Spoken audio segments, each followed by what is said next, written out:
একদিন রাসূলুল্লাহ সাল্লাল্লাহু আলাইহি ওয়াসাল্লাম তার প্রিয় কন্যা ফাতিমা রাদিয়াল্লাহুকে ডেকে বললেন, হে ফাতিমা, জানো কি এক নারী আছেন যিনি জান্নাতে তোমার আগেই প্রবেশ করবেন। ফাতিমা রাদিয়াল্লাহু বিস্মিত হয়ে জিজ্ঞাসা করলেন, ইয়া রাসূলুল্লাহ, তিনি কে?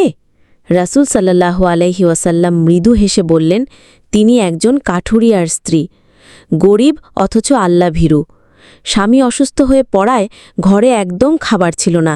তবুও যখন প্রতিবেশী দরজায় খাবার নিয়ে এলো, তিনি স্বামীর অনুমতি ছাড়া কিছু নিতে অস্বীকৃতি জানালেন।